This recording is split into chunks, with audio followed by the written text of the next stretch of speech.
Dear students, I am Dr. Rajiv Sapre. This is the third lecture about the chapter statistics. This lecture is a part of video lecture series about SSC mathematics. I appeal you to subscribe my channel Maths Made Easy by Dr. Rajiv Sapre and take advantage of all the lectures. Okay, so we will now turn to the chapter statistics, third lecture. So what we are now going to do is mean from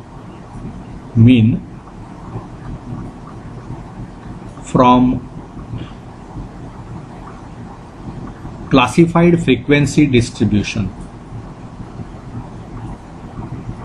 Classified frequency distribution.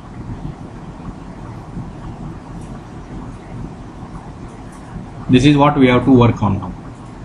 Okay, so what I will do is I will enlarge this so that I am going to use this whiteboard for this lecture. Okay, so now what is to be done in this lecture? It is a very new concept for you. See, when the number of the observations is very small means 10-12 observations, then we say that it is ungrouped data. Okay, but when the number of score in a data is large, suppose there are 100 values, 1000 values, etc., we use some different methods to find the sum or the mean, we can say. So what is done?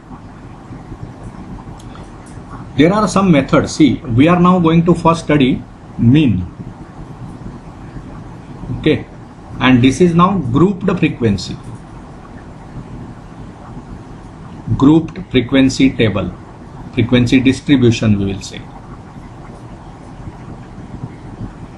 Okay, when this is to be used? When your number in that data is very large. What are the methods that you have to study? Methods that we have to study are direct method is the first. 3 methods you have to study. First of that is direct method to calculate mean. Okay. Second is assumed mean method. Assumed mean method. And third method that we have to use is step deviation method. त्यामुळे तुम्हाला या प्रत्येक मेथडचं detailing मी आता शिकवणार आहे. काय काय त्याच्यामध्ये फरक आहे, काय त्याचा ॲडव्हान्टेज आहे, डायरेक्ट मेथड कधी वापरायची, अश्युम्ड मीन मेथड कधी वापरायची, स्टेट डेव्हिएशन मेथड कधी वापरायची, हे आपल्याला हळूहळू कळत राहील. आणि ह्या अगदी मेकॅनिकल प्रोसिजर आहे, याच्यामध्ये एकही मार्क आपला जाता कामा नये. 10वीच्या मुलांना मार्कांना खूप महत्त्व असतं, मार्क किती मिळतील. तर हे लक्षात घ्या की तुम्हाला जे काही चॅप्टर्स आधी सर्वच सोपं आहे तुमचं 10वीचं मॅथमॅटिक्स, पण त्यातल्या त्या सोपे चॅप्टर्स कोणते, तर हा एक स्टॅटिस्टिक्सचा तुम्हाला सांगताय. तर ह्या 3 वेगवेगळ्या मेथड्स तुम्हाला शिकायच्या आहेत. तर पहिल्यांदा आपण सुरू करूया. We will start with this direct method. Okay, so I will explain you what is a direct method. 1 or 2 simple problems we will do. Okay, see, suppose you have one example I will give you. Direct method. Okay, suppose you have a say we will use the example given in the book itself, so that I will minimize this again. Okay, see the data given here. From the table, find the mean of the required mean time required to complete the job for the worker. इथे काय दिलंय बघा की एक table दिलेलं आहे. Time नीट वाचा, ते बघा काय म्हटलंय. टाइम कंसात अवर्स म्हटलंय, म्हणजेच तासांमध्ये दिलेला वेळ आहे तो. For each to complete the work. लक्षात घ्या. नंबर ऑफ वर्कर्स खाली आहेत, म्हणजे एकूण वर्कर्स किती आहेत बघा. त्यांची जर बेरीज केली तुम्ही तर 10, हे बघा 10, 15, 25 झाले. 25 आणि 12 37 आणि 8 45 आणि 5 50 वर्कर्सचा हा डेटा आहे. आणि त्यातले बघा त्यांनी असं दिलंय टाइम, मी सर्व लिहित नाही टाइम, आणि इथे लिहितो नंबर ऑफ वर्कर्स. ठीक आहे. मग इथे कसं दिलंय बघा 15 15 to 19, नंतर काय दिलंय बघा 20 to 24, नंतर दिलंय तुम्हाला 25 to 29, then it is 30 to 34 आणि finally 35 to 39.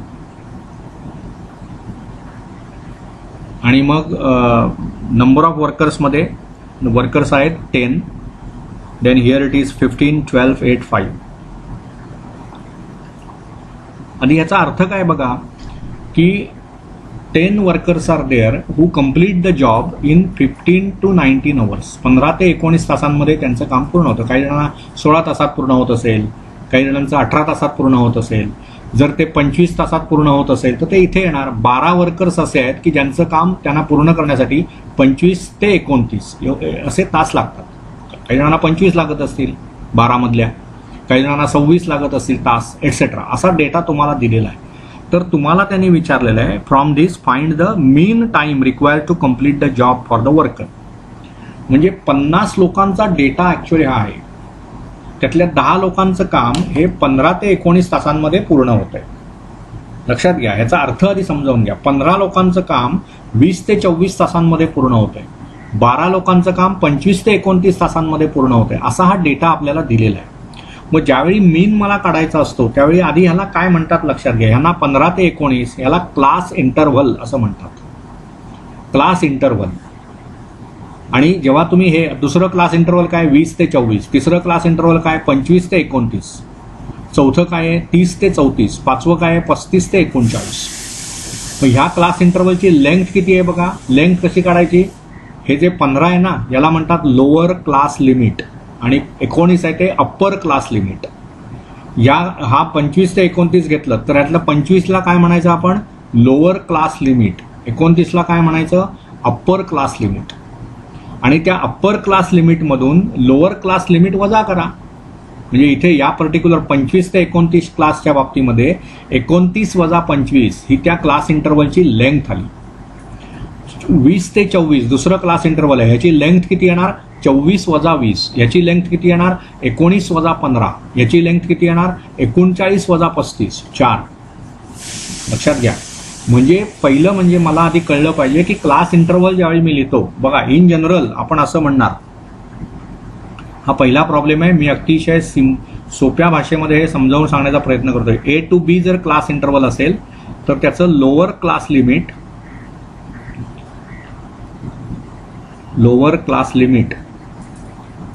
That is equal to A. नंतर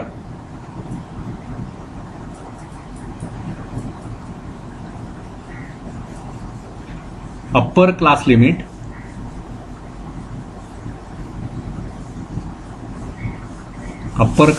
हे B.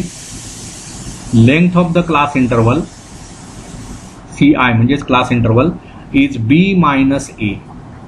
आणि मग क्लास मार्क असा आपल्याला एक लागतो. क्लास मार्क म्हणजे मिड पॉइंट याचा क्लास मार्क.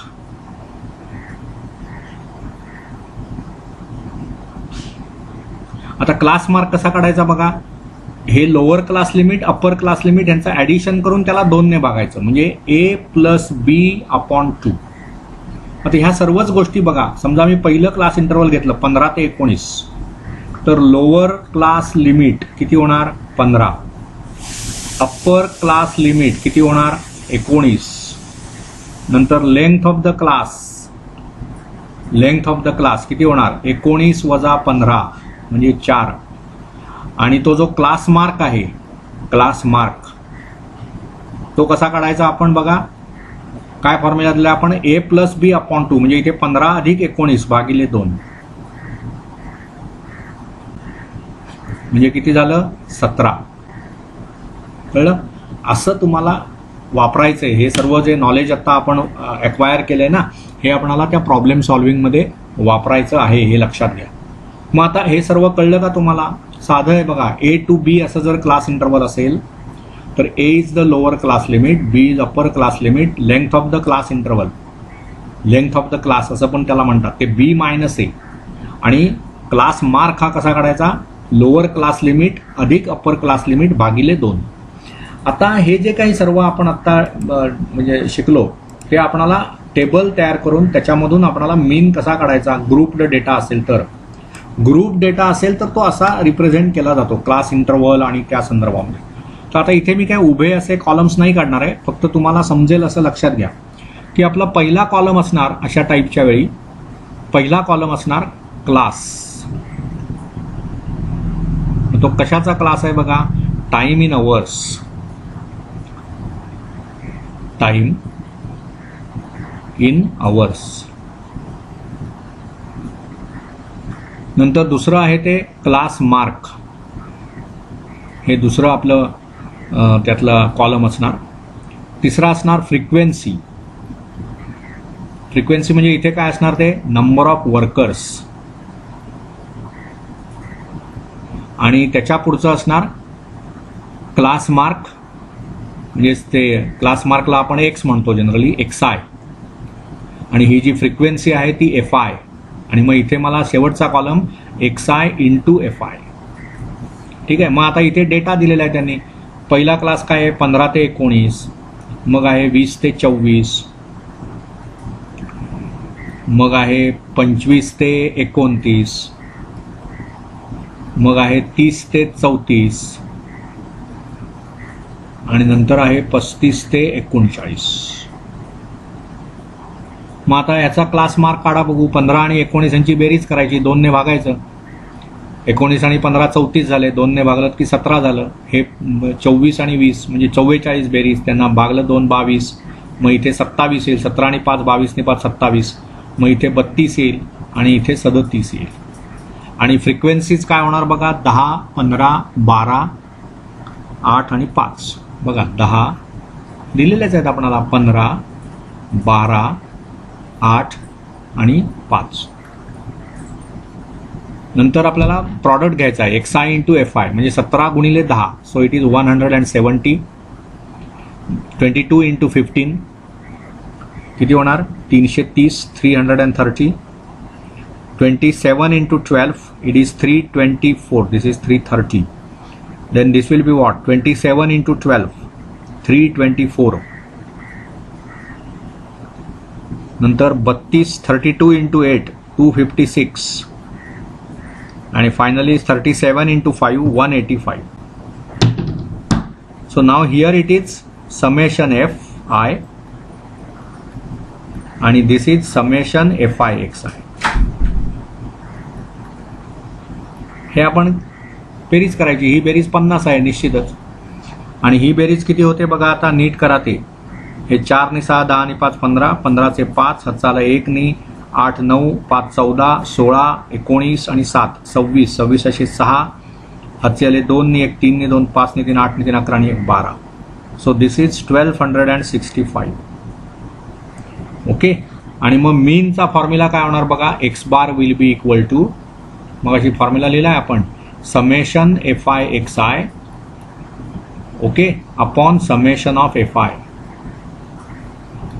म्हणजे जिथे किती झालं बघा, 1265 भागिले 50. So what will be the answer, 25.30. बघा ना कसं होतं बघा, 1250 जे आहेत ना, 50ला तुम्ही ज्यावेळी 25 ने गुणता त्यावेळी 1250 होतात आणि उरले किती 15. 15 भागिले 50 म्हणजे 30 भागिले 100, म्हणून ते किती येणार बघा, 25.30 किंवा 25.30, म्हणजेच ते मला 25.3 असं लिहिता येईल. सो दिस इज द मीन. मीन आपण त्या डेटाचा काढला. म्हणजे हे किती सोपं आहे बघा. काय करायचंय तुम्हाला, आधी क्लास इंटरवल्स आणि फ्रिक्वेन्सी हे दिलेलंच असणार आहे आपल्याला. What we have to prepare a table, त्यातले किती कॉलम्स आहेत बघा. हे कॉलम्स किती आहेत हे आपण पाठ केले पाहिजे, की हे प्रॉब्लेम्स आपल्याला अगदी सोपे आहेत. कसे कॉलम आहेत बघा, पहिला कॉलम हा क्लास, क्लास इंटरवल्स. दुसरा कॉलम क्लास मार्क, तिसरा कॉलम फ्रिक्वेन्सी. आता क्लास मार्क हा जो कॉलम आहे त्यातल्या प्रत्येक व्हॅल्यूला आपण XI म्हणणार आणि फ्रिक्वेन्सी हा जो कॉलम आहे त्यातल्या प्रत्येक व्हॅल्यूला आपण FI म्हणणार. म्हणून शेवटचा कॉलम काय होणार, XI इंटू FI. ओके. मग XI इंटू FIचं ॲडिशन करायचं, त्याला आपण लिहिणार समेशन FI XI. FI हा जो कॉलम आहे त्याचं ॲडिशन करा, that is called summation FI. And finally answer will be, mean will be summation FI XI upon summation FI. So this is just calculation and the final answer will be 25.30 or 25.3. So that is the mean that we have calculated. So I hope you understood this problem. Very very simple. आणि जेवढे problems तुम्ही जास्त सोडवत चलाल तेवढं तुम्हाला ते समजायला लागेल, त्याच्यात काहीही कठीण नसतं. आता इथे बघा दोन प्रकारची, आता हा प्रॉब्लेम बघा दुसरा, ह्याच्यामध्ये क्लास इंटरव्हल्स कशी आहेत बघा, 15 ते 19 आणि मग 20 ते 24 आहे, म्हणजे ब्रेकिंग आहे ते 15 ते 19 आणि इथे मग 20 पासून 24 पर्यंत, मध्ये 1चा फरक आहे बघा. इथे अप्पर लिमिट 24 आहे, इथे लोअर लिमिट पुढच्या क्लासला 25 आहे. पहिला क्लास इंटरव्हल बघा 15 ते 19, त्याचा अप्पर लिमिट किती आहे 19, पुढचा क्लास इंटरव्हल 20 ते 24 म्हणजे लोअर लिमिट किती आहे 20. त्यामुळे upper limit of the previous class interval म्हणजे 15-19 आणि lower limit of the next class interval जे 20 ते 24 आहे, ह्याच्यात 1चा फरक आहे. मग आपण इथे 1चा असेल 2चा असेल काय असेल डेटा दिलेला त्याप्रमाणे, मग ह्याला आपण म्हणणार ही जी क्लास इंटरव्हल्स आहेत ना ही कंटिन्युअस नाही आहेत. परंतु हेच क्लास इंटरव्हल इथे बघा 0 to 20, 20 ते 40, 40 ते 60 म्हणजे इथे कंटिन्युअस आहे ना. इथलं अप्पर लिमिट किती आहे 20, इथलं लोअर लिमिट किती आहे 20, इथलं अप्पर लिमिट किती आहे 40, इथलं लोअर लिमिट किती आहे 40. म्हणजे क्लास इंटरव्हल्स ही दोन प्रकारची असतात बघा. म्हणजे आत्ताचंच उदाहरण आपण घेऊया, इथे मी ते पुन्हा लिहितो. कसं होतंय बघा, दोन प्रकारची क्लास इंटरव्हल्स म्हणजे कशी आहेत बघा. पहिलं आहे ते पहिलं जे उदाहरण आपण केलं त्याच्यामध्ये क्लास इंटरव्हल्स बघा 15 ते 19, मग 20 ते 24, मग 25 ते 29, मग 30 ते 34 आणि मग 35 ते 39. इथे बघा या क्लास इंटरव्हलमध्ये हे जे पहिलं क्लास इंटरव्हल आहे त्याचं upper class limit UCL upper class limit हे 19 आहे आणि याचं लोअर क्लास लिमिट पुढच्या क्लास इंटरव्हलचं 20 आहे. So that is not equal. Consecutive class intervals जे आहेत त्याच्यामध्ये आधीच्या क्लास इंटरव्हलचा अप्पर लिमिट आणि पुढच्या क्लास इंटरव्हलचं लोअर लिमिट हे इक्वल नसतात. त्यावेळी आपण म्हणणार ही डिसकंटिन्युअस क्लास इंटरव्हल्स आहेत. डिसकंटिन्युअस, ती कंटिन्युअस नाही आहेत. आणि खूप प्रॉब्लेम्समध्ये आपणाला पुढे ज्यावेळी तुम्ही ग्राफिकल रिप्रेझेंटेशन कराल त्यावेळी ही क्लास इंटरव्हल्स मला कंटिन्युअस करून घ्यावी लागतात. बघा आता पुढचं उदाहरण बघा, इथे पुढचं उदाहरण हे एक झालं.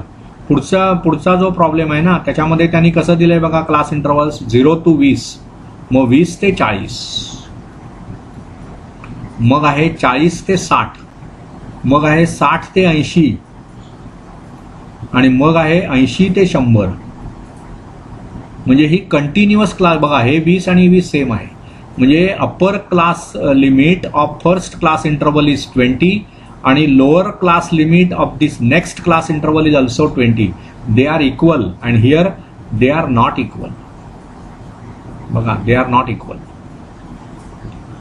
आधीच्या क्लास इंटरव्हलचं अप्पर लिमिट आणि पुढच्या कन्झिक्युटिव्ह क्लास इंटरव्हलचं लोअर लिमिट हे जर इक्वल असेल तर यांना आपण म्हणतो continuous class intervals.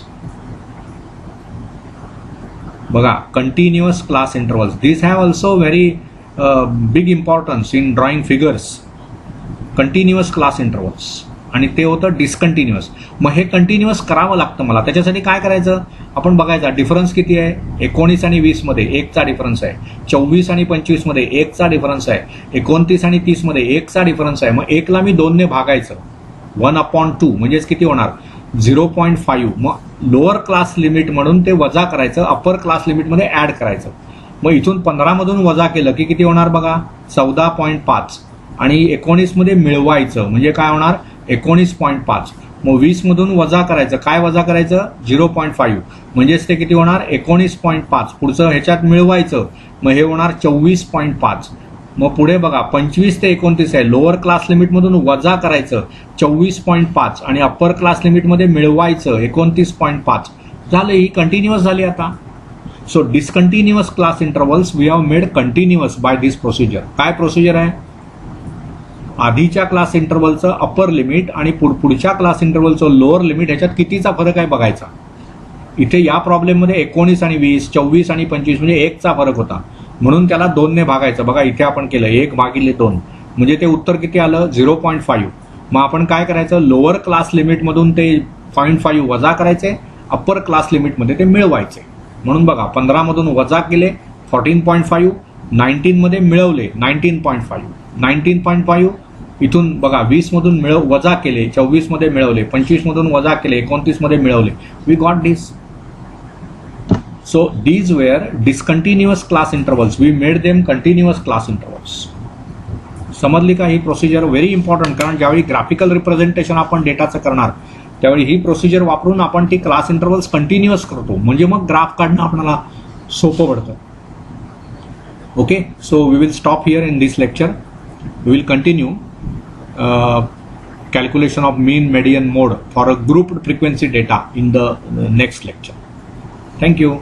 Again, I appeal to subscribe my channel Maths Made Easy by Dr. Rajiv Sapre and take advantage of these lectures. Thank you.